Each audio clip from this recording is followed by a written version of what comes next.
Chapter 1. Earlier that summer. In Manhattan, Mace Carlyle stepped out of the door of the Dakota where he lived and looked at the new day. A perfect early summer day. The temperature just right, he thought. Perhaps not at 6 o'clock in the morning, but certainly by 9 o'clock, just 3 short hours away, and the day would be bright and sunny, with marshmallow clouds moving lazily across the sky. The trees in Central Park would whisper and do their dance for all the tourists, dog walkers, and joggers trying to take advantage of the golden day. Mace stood a few minutes more to savor the early morning air before he walked to the curb and hailed a taxi. He could have driven, but today was a secretive kind of day, a day when he didn't want to be followed or watched, a Mace Carlyle day. He was headed to the office of his lawyer, Oliver Goldfeld. Oliver was the only other person he knew who arrived at his office by 6:30, just the way he, Mace, did. For over 20 years, the two men had convened for coffee and Danish at Oliver's office 2 days a week to discuss Mace's affairs. It was something Mace looked forward to, because he always seemed to have a good day after meeting with Oliver. Oliver and Mace weren't just lawyer and client. They were friends in the true sense of the word.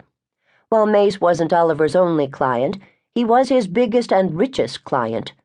In fact, most of Oliver's clients had signed on with Oliver because of Mace's endorsement of the lawyer. Goldfeld and Associates was an 8-man law firm whose specialty was corporate law.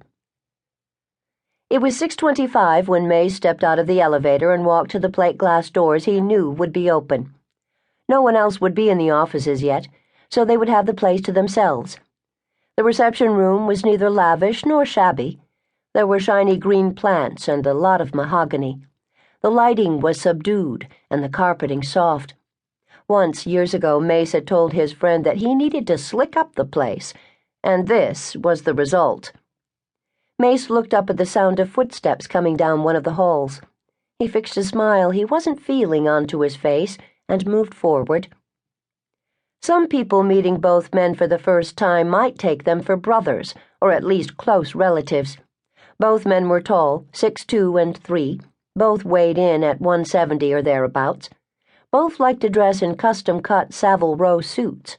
Both had gray hair, and both had summer blue eyes, even at their age, which was in both cases 60. Both had hawkish noses and strong chins. They had both been bachelors until 3 years ago, when Mace had gone off the rails and married his masseuse, a marriage he had regretted the moment he returned from his Hawaiian honeymoon. Oliver led the way to his private conference room, where he already had 2 containers of Dunkin' Donuts coffee and a bag of sugary donuts sitting on the table. "Your turn next week, Mace," he said as he handed over napkins and paper plates. "Shouldn't you be serving this on fine china with all the money I pay you?" Mace grumbled. Oliver laughed, a great booming sound. "Mace, you say that every time we picnic here in the conference room. One of these days I'm going to surprise you and haul in some fine china just for you. Spit it out, buddy. You look like hell, by the way." "I feel like hell. Where's Andrew? I thought you said he wanted to sit in this morning so he could do a hatchet job on me." Andrew was the firm's CPA and a lawyer in his own right.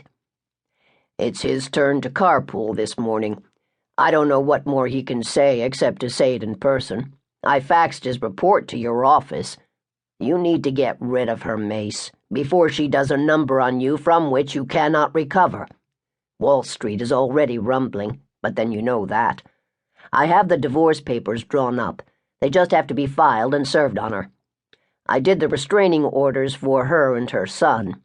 You hired that weasel, and he's biting you big time. The eviction notice is prepared and ready to be served. The thing is, I want you out of here, far away when all this goes down. Tell me you understand, Mace." "I understand. Did she really divert $27 million to her own bank? I almost lost my lunch when I read that.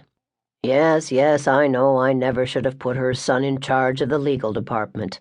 Look, I was stupid, okay? I'm sorry I didn't listen to you. I admit to being the biggest fool to walk the face of the earth."